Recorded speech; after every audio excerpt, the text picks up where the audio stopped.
Assalamualaikum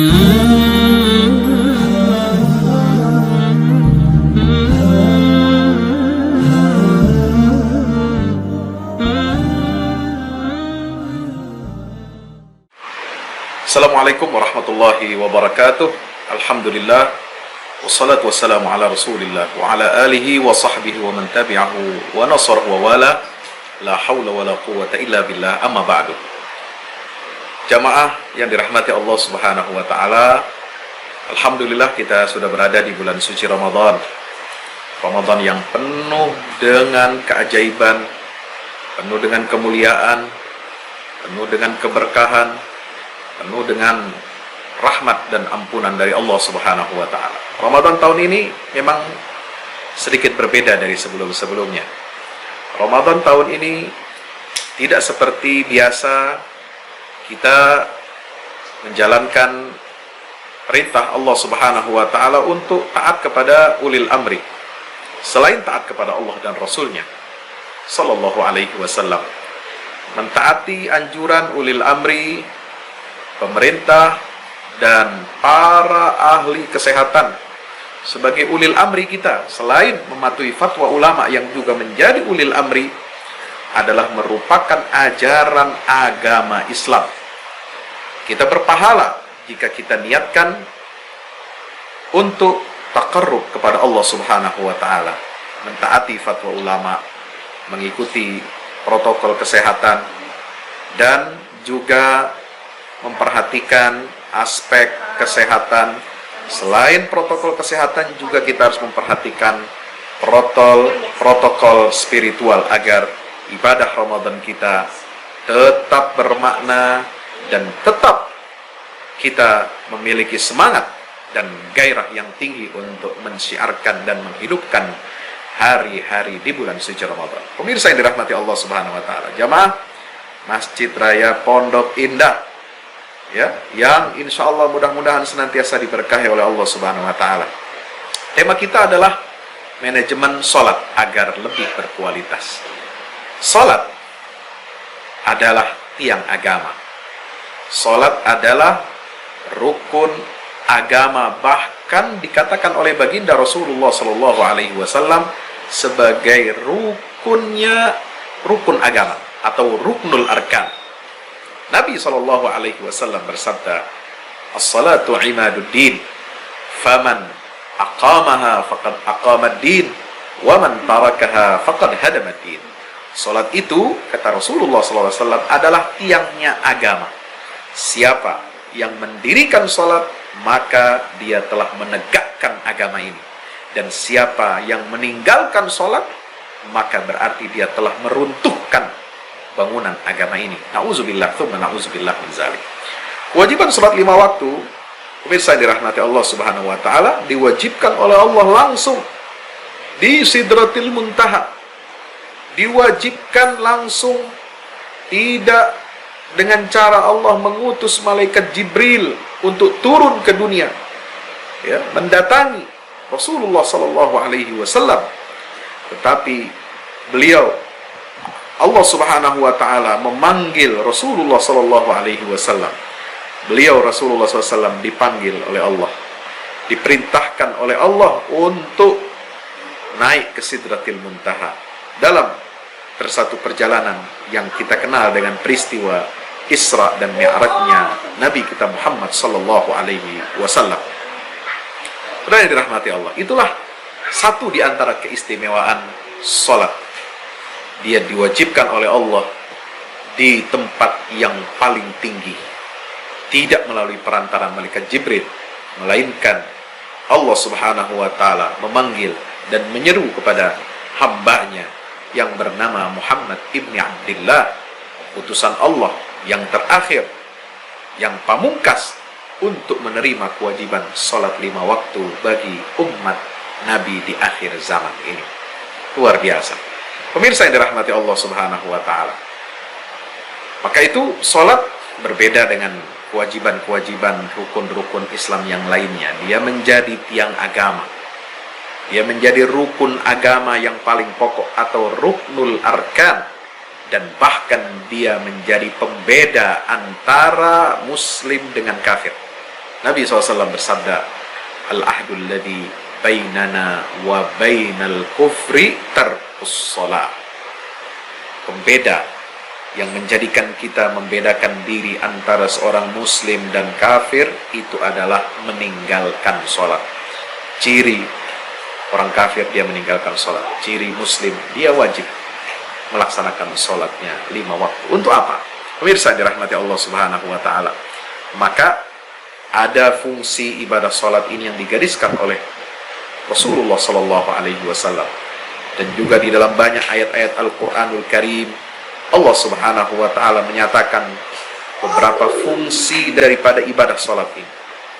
Kalau kita kumpulkan teks-teks hadis, teks-teks ayat Al-Quran dan hadis Nabi Sallallahu Alaihi Wasallam, ya, berkenaan dengan ibadah sholat ini, yang menjadi kewajiban paling asasi bagi setiap hamba Allah yang beragama Islam, yang muslim, maka kita akan mendapati fungsi daripada ibadah sholat ini yang luar biasa dalam kehidupan kita.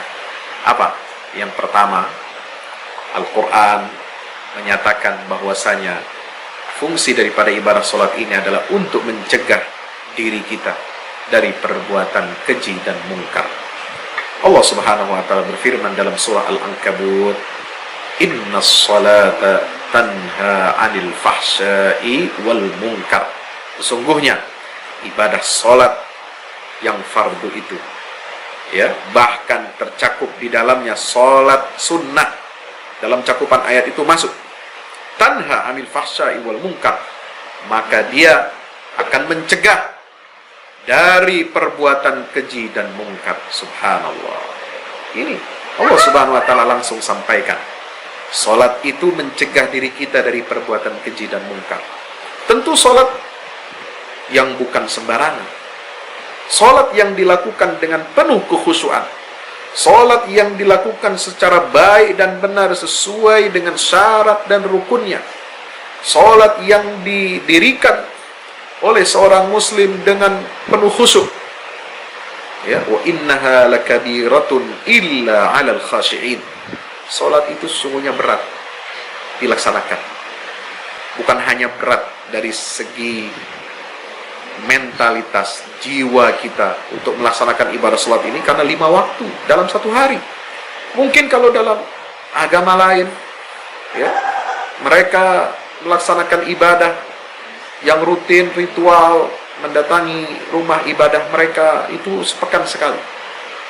Tapi setiap muslim diwajibkan untuk hadir, menghadap kepada Allah Subhanahu wa ta'ala 5 kali dalam 1 hari. Ini masih sedikit, ya, sebab awalnya Allah Subhanahu wa ta'ala, sebagaimana diriwayatkan dalam hadis-hadis yang mutawatir dalam peristiwa Isra dan Mi'raj, itu pertama kali mewajibkan kepada Rasulullah SAW 50 kali dalam 1 hari untuk kita sholat.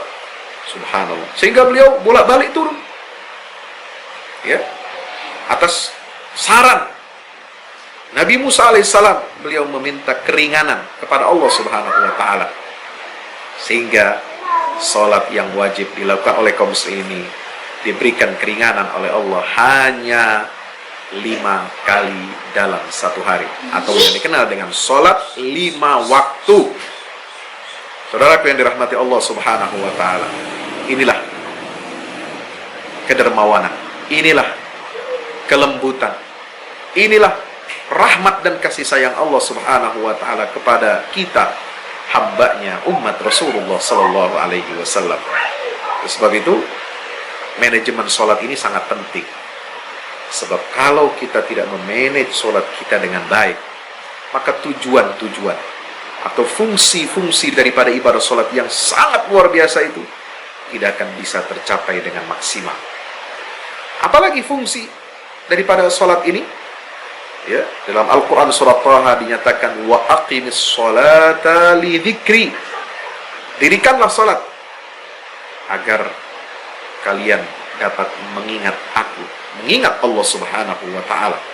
Dengan apa? Menghadirkan Allah dalam setiap tindakan dan gerakan kita sebagai hamba Allah. Maka insya Allah dengan fasilitas. Ini fasilitas Allah berikan kepada kita. Ya, untuk mengingat Allah, Allah berikan cara yang khusus, dengan ibadah yang khusus, dengan gerakan yang khusus, dengan bacaan yang khusus, dengan syarat dan rukun yang khusus, agar bisa dilaksanakan oleh setiap muslim yang sudah balik, yang sudah mukallaf, agar dia dapat berkomunikasi langsung dengan Allah Subhanahu wa Ta'ala, agar dia dapat melaksanakan mi'raj ruhani. Mi'raj artinya apa? Pendakian. Naik dia ke alam ruhani, berjumpa dengan Allah Subhanahu wa Ta'ala langsung, tidak ada perantara satupun antara dia dengan Allah Subhanahu wa Ta'ala. Aqimis sholata li dzikri. Maka itu hadis Nabi SAW menyatakan bahwa salat itu adalah mi'rajul mukmin. Salat itu adalah mi'rajnya setiap orang yang beriman. Saat hatinya terhubung dan terangkat ke langit. Dengan cara bagaimana? Dengan menyaksikan keagungan Allah Subhanahu wa Ta'ala. Kalau Nabi SAW dalam peristiwa Isra dan Mi'raj menyaksikan keagungan Allah secara langsung, melihat alam semesta ini begitu kecil, karena beliau dibawa oleh Jibril naik menembus 7 lapis langit sampai ke Arsy, sampai ke Sidratil Muntaha. Kata Jibril, aku tidak bisa naik lagi, aku tidak diizinkan oleh Allah untuk naik ke Sidratil Muntaha. Ini batas terakhir saya untuk mengantarkanmu, wahai Muhammad. Naiklah engkau menghadap Allah SWT. Hanya Rasulullah SAW sendiri berjumpa dengan Allah Azza wa Jalla. Subhanallah. Itu mi'rajnya Rasulullah SAW. Ketika beliau pertama kali mendapatkan perintah kewajiban sholat 5 waktu. Bagaimana mi'rajnya orang beriman seperti kita? Seperti Anda, seperti saya, kaum muslimin dan muslimat yang dirahmati Allah Subhanahu wa Ta'ala. Mi'raj kita semua adalah dengan cara kita melaksanakan ibadah sholat 5 waktu.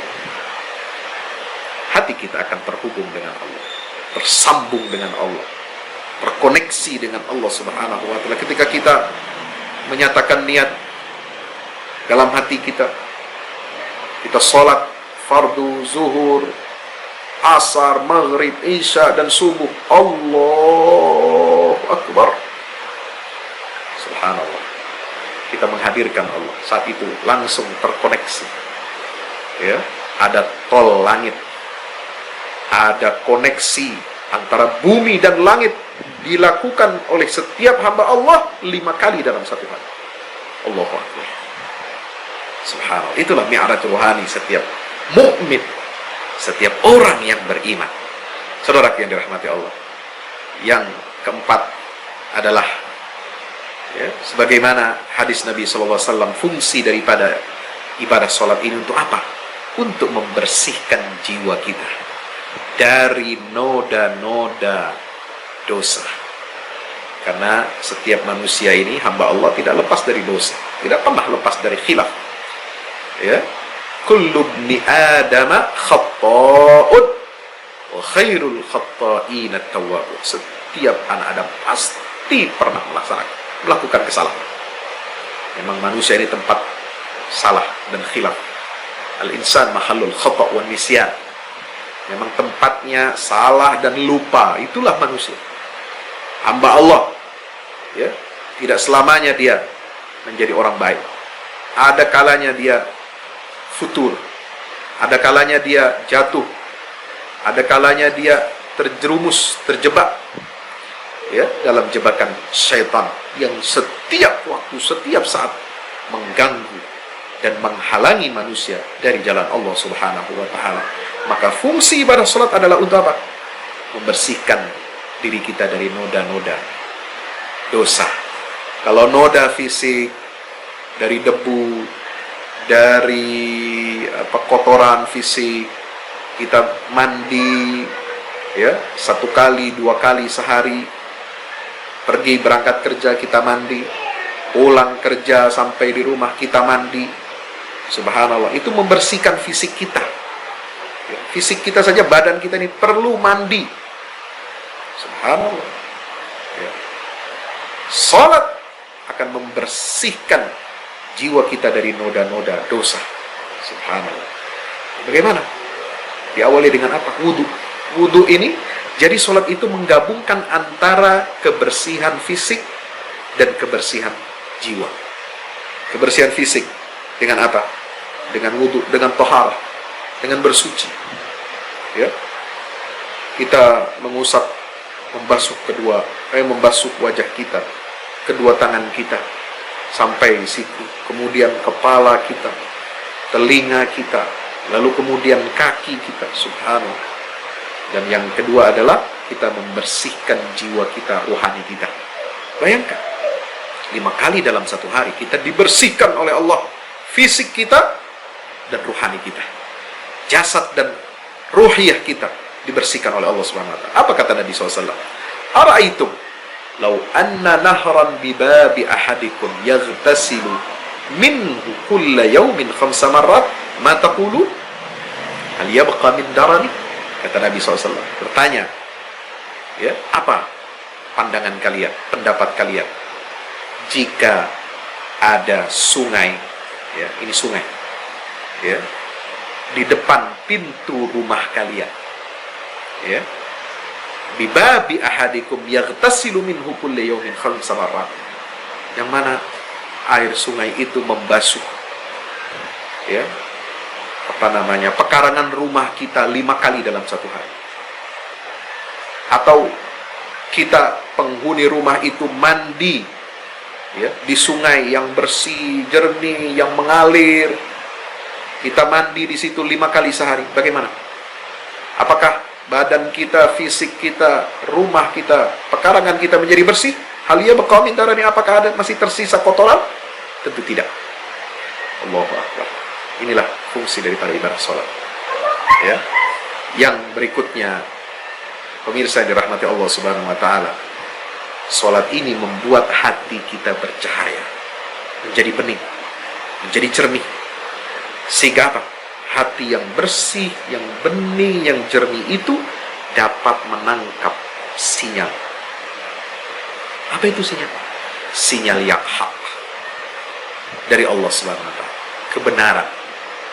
Kalau pemancar, ya, sinyalnya bagus, sinyalnya bersih, tidak ada gangguan, tidak ada error, maka siaran itu berjalan dengan sangat lancar. Subhanallah. Maka hati itu ibarat receiver, hati itu ibarat prosesor, hati itu, kata Nabi SAW, ya, ala inna fil jasadi mudghah idza saluhat saruha sairul jasad wa idza fasadat fasada sairul jasad ala wahiyal qalb. Di dalam tubuh manusia itu ada sekerat daging yang apabila dia baik maka baik seluruh tubuhnya, ya, manusia itu. Dan apabila sekerat daging itu rusak maka rusak, hancurlah tubuh manusia itu. Apa itu? Nabi menjawab, ala wahiyal qalb. Itu adalah hati. Hati ini sebagai pemandu jalan, hati sebagai GPS kita untuk menuju Allah Subhanahu wa taala.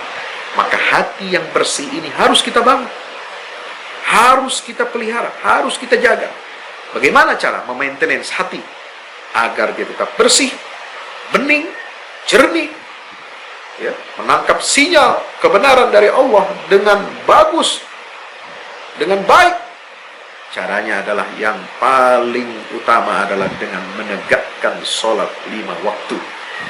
Ya, yang kata para ulama, dengan sholat ini hati kita akan dapat menangkap cahaya kebenaran dengan seutuhnya. Yara bihil haqqa haqqan fayattabi'u wa yara bihil batila batilan fayajtanibu. Yang dengan hati bersih itu, yang telah dipoles, di maintenance dengan sholat, maka dia, seorang mukmin, akan melihat yang hak itu betul-betul hak, dan yang batil itu adalah batil. Pemirsa yang dirahmati Allah Subhanahu wa taala, maka Rasulullah SAW menyatakan bahwasanya, ya, sebagaimana diriwayatkan oleh para sahabat-sahabatnya, apabila beliau itu ditimpa oleh kegalauan, ditimpa oleh kegundahan, maka beliau segera untuk sholat. Kenapa? Karena dalam sholat itu beliau menemukan, ya, kesejukan, menemukan oase, seolah-olah oase di padang pasir yang gersang. Oase tempat beliau mengambil energi, ya, sebagaimana air menjadi sumber energi bagi manusia. Air sebagai tempat bagi manusia untuk mengisi ulang, ya. Maka sholat ini adalah tempat bagi kita hamba-hamba Allah Subhanahu wa taala untuk mengisi ulang keimanan kita, untuk mencas ulang ketakwaan kita kepada Allah Subhanahu wa taala. Dia menjadi apa? Dia menjadi tempat bagi kita, wahana bagi kita untuk senantiasa kita meningkatkan kualitas takwa kita kepada Allah Subhanahu wa taala. Maka hadirin pemirsa yang dirahmati Allah Subhanahu wa taala, kita perlu mewujudkan apa?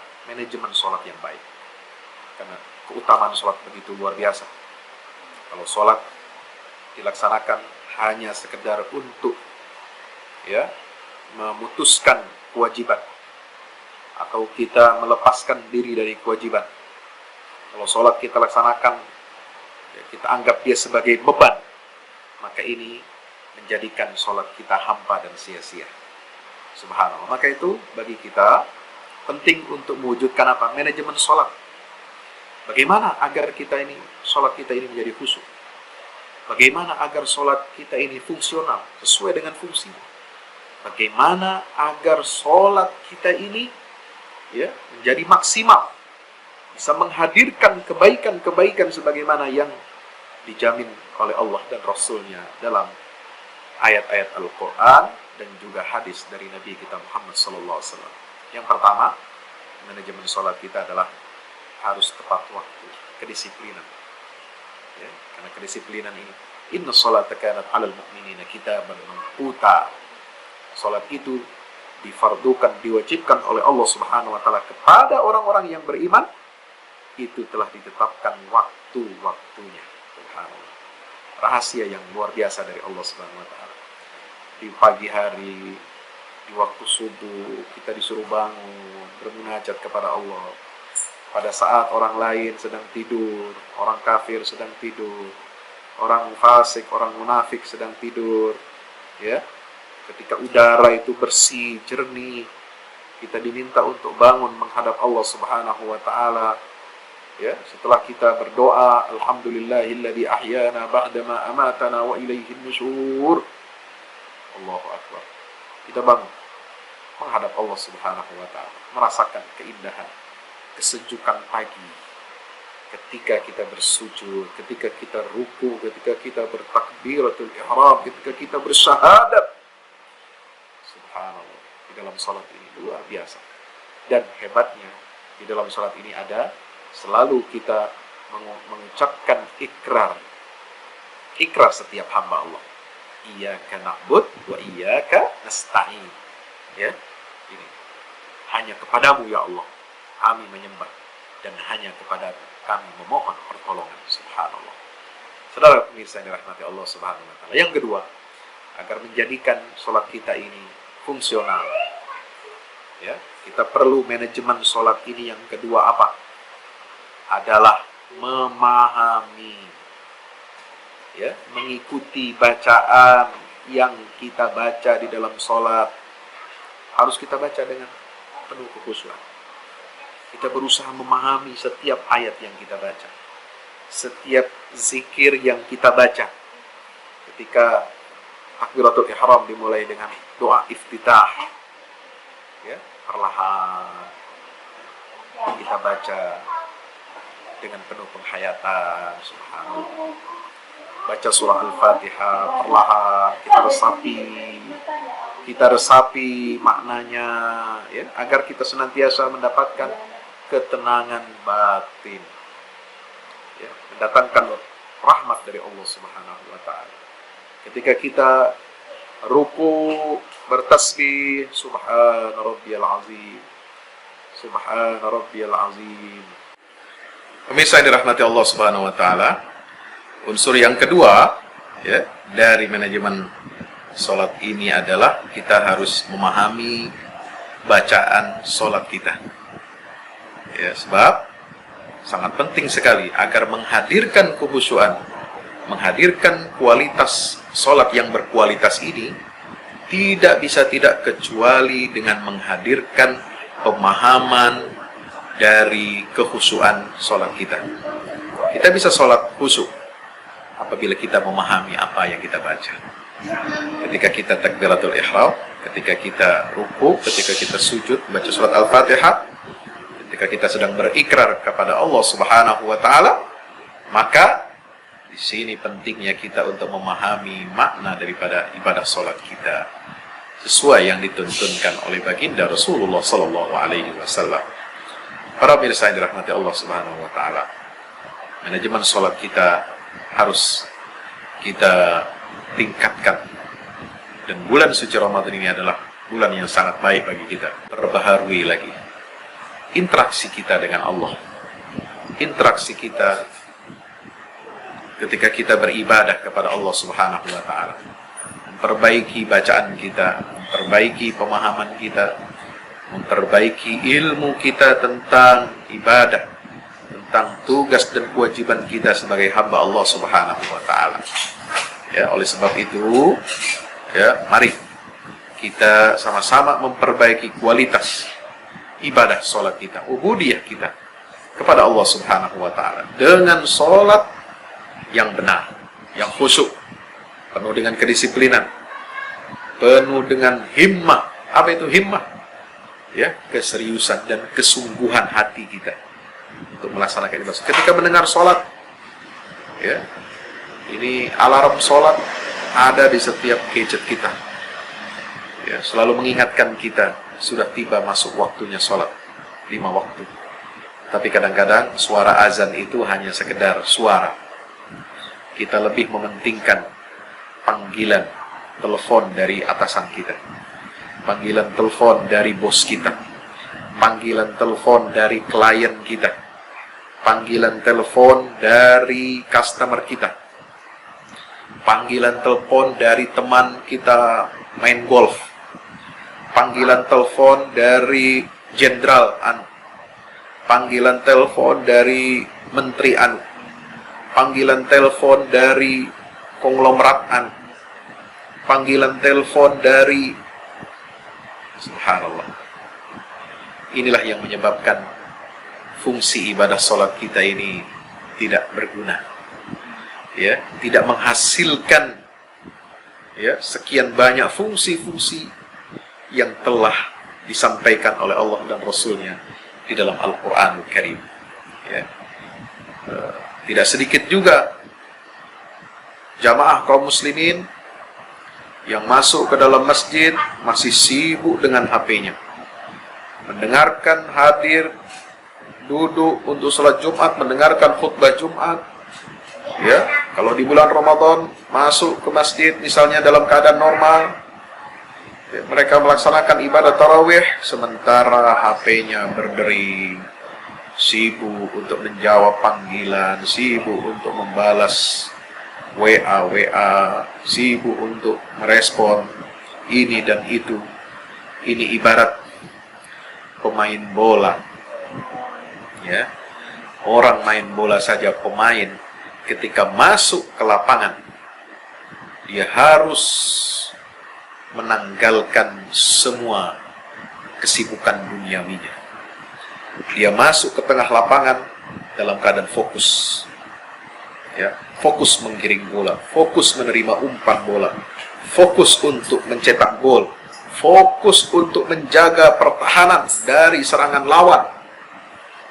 Ya, banyak di antara kita yang memasuki lapangan medan sholat ini, pertahanan kita jebol, ya, fokus kita buyar. Nauzubillah min dzalik. Kemudian umpan-umpan dari Allah tidak kita maksimalkan. Allah memberikan umpan yang luar biasa ketika kita membaca suratul Fatihah. Hamadani abdi, majjadani abdi. Ya, yang dirahmati Allah Subhanahu wa taala, maka sebagai penutup, mari, ya, kita sama-sama mengingatkan satu sama lain pentingnya kita memaksimalkan dan mengoptimalkan kualitas ibadah sholat kita. Karena sholat ini adalah modal bagi setiap orang yang beriman, yang membedakan antara muslim dengan kafir. Maka dengan modal sholat ini kita harus memiliki sesuatu yang istimewa. Dan sayangnya modal yang kita miliki ini tidak bisa kita raih dengan melaksanakan sholat ini dengan secara cuma-cuma, apalagi dilakukan dengan sembrono, tidak disiplin waktunya, tidak paham maknanya, ya, kemudian tidak khusyuk dalam pemaknaannya. Maka itu mari di bulan Ramadan ini kita perbaiki kembali niat kita, kualitas ibadah sholat kita, agar dapat kita meraih tujuan-tujuan daripada fungsi ibadah sholat yang sangat luar biasa ini. Pemirsa yang dirahmati Allah Subhanahu wa Ta'ala, mudah-mudahan perjumpaan kita senantiasa diridhoi oleh Allah Subhanahu wa Ta'ala. Dan mari kita sama-sama berdoa kepada Allah, bermunajat kepada Allah di malam bulan suci Ramadan yang mulia ini, agar Allah Subhanahu wa Ta'ala turunkan rahmatnya kepada kita, pada kaum muslimin. Kita tingkatkan imunitas tubuh kita dengan puasa yang sebaik-baiknya, puasa yang mendatangkan ridha Allah. Ketika kita berdoa, bermunajat, tadarru kepada Allah dalam kondisi kita sedang berpuasa, menghadapi bencana pandemi global ini, mari kita lebih banyak takarrub kepada Allah Subhanahu wa Ta'ala. Hadirkan kekhusyuan di rumah kita, di keluarga kita. Rubah sikap mental kita. Ayo kita bertekad untuk bertobat kepada Allah Subhanahu wa Ta'ala, lahir dan batin. Kita perbaiki sholat, karena sholat itu adalah senjata bagi setiap orang yang beriman. Mari perbaiki sholat kita.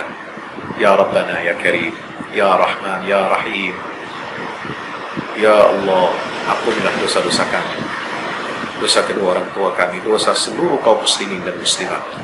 Ya Allah ya Rabbal Alamin, berikanlah kepada kami makrifat kepada, cinta kepada Rasul, taat kepada para ulama pewaris Nabi. Ya Allah, Ya Allah ya Rabbal Alamin, sayangilah diri kami, umat Rasulullah sallallahu alaihi wasallam. Angkatlah wabah penyakit yang sedang melanda negeri kami dan negeri-negeri kaum muslimin dan seluruh dunia. Ya Allah, berikanlah kepada kami kekuatan, kesabaran, keteguhan hati. Ya Allah ya Rabbal Alamin, jangan kau biarkan kami binasa, celaka. Ya Allah ya Tuhan kami, ya Arhamar Rahimin, dengan syafaat Al-Quran, dengan syafaat Rasulmu, dengan kemuliaan malam-malam hari di bulan suci Ramadan, dengan kemuliaan bulan Ramadan. Ya Allah, kami mohon kepadamu agar Engkau angkat semua musibah, semua penyakit, semua wabah, baik yang ada di dalam hati kami maupun di badan kami, di fisik kami. Rabbana atina fid dunya hasanah fil akhirati hasanah wa qina adzabannar. Wa sallallahu ala nabiyyina Muhammad wa ala alihi wa sahbihi wasallam. Walhamdulillahi rabbil alamin. Mudah-mudahan doa kita dijawab oleh Allah Subhanahu wa Ta'ala. Wassalamualaikum warahmatullahi wabarakatuh.